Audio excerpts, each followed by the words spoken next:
Hey everybody, welcome to the video and thanks for watching tonight. Tonight we're going to talk about edging sidewalks. This separates the men from the boys. If you don't do it, I recommend you start doing it.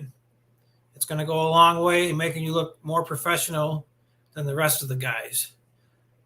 So I'm going to talk about my knowledge of edging sidewalks and what works and what doesn't work. So we're going to pop up something you might think of for the first time when you think about edging sidewalks. You've probably seen your grandparents had stuff like this. Maybe your dad. I'm not sure how old you are. Let's see what we got here. Okay, I'm going to share this with you so you can see it. Okay, so you see right here, we got an earthquake edger. I had one back in the day. It was made by John Deere.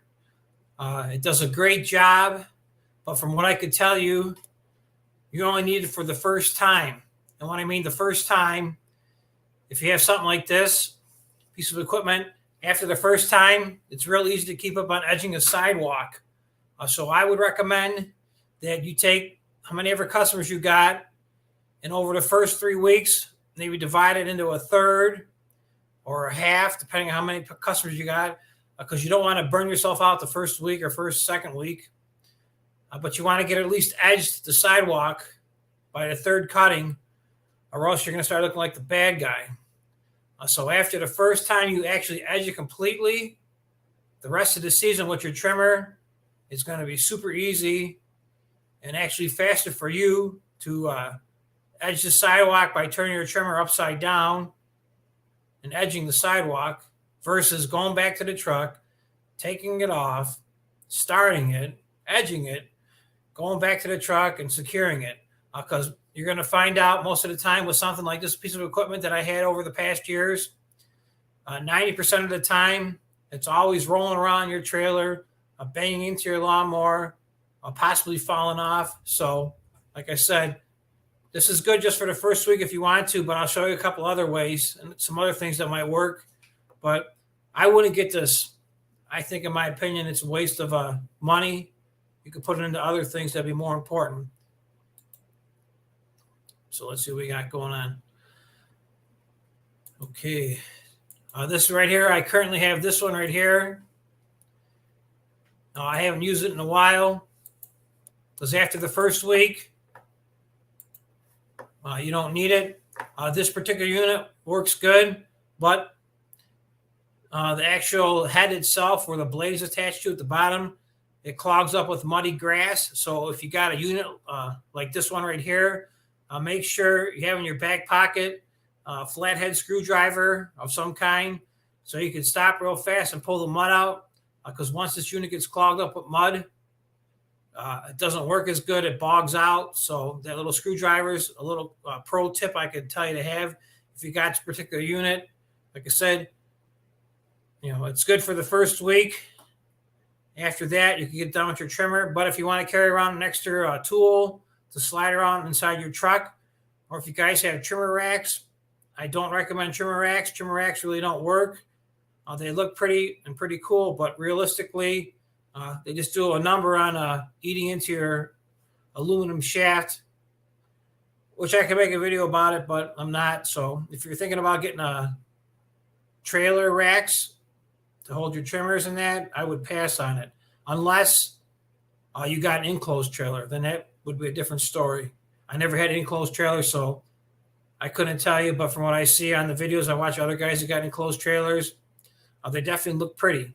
But pretty's not going to make you no money. You just got to get the job done and make the customer happy. So the first one, the roll-around gas edger, I would definitely say no after the first week. This one works good, but it's just an extra piece of equipment to carry with you, and that's an extra piece you got to carry out till the morning, because chances are you can't leave it on your truck because somebody's going to come by in the middle of the night and steal it. It's going to show up at the local pawn shop for $50 or $100, and you're going to have to try to fight with them to get it back. So what I recommend, this works for also edging of sidewalks, or I should say gardens, flower beds, mulch jobs. It's going to be a little bit more work, but if the customer that you got is actually their sidewalk is really, really overgrown for many, many years from neglect, just work on it a little bit at a time. And if anybody's got anything to say, just tell your customers it's really out of control. You're doing the best you can, and you'll get under control, and they'll be happy once you do. This particular right here is a flat shovel. It'll go just as good. It might take a little bit longer, but this is the way to go because it's not going to fly around. So it's going to sit in your back of your bed of your truck, and it really shouldn't move around too much. Like I said, you can use it on other jobs too.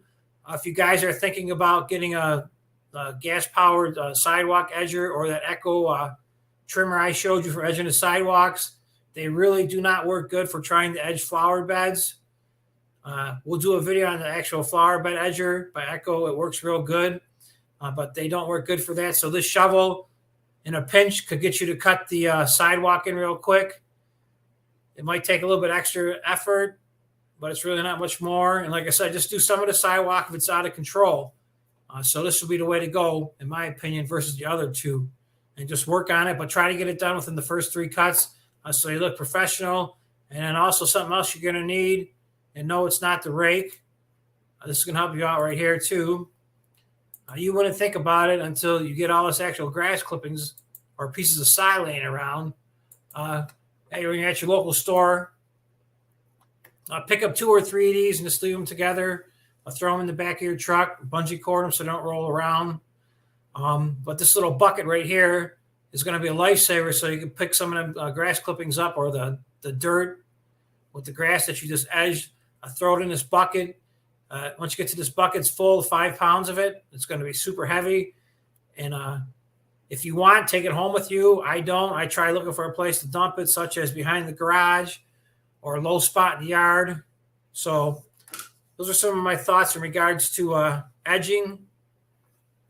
So some of you might agree, some of you might disagree, but I just thought I'd share what I know. If you guys like the video, give me a thumbs up. Please subscribe, hit the like button.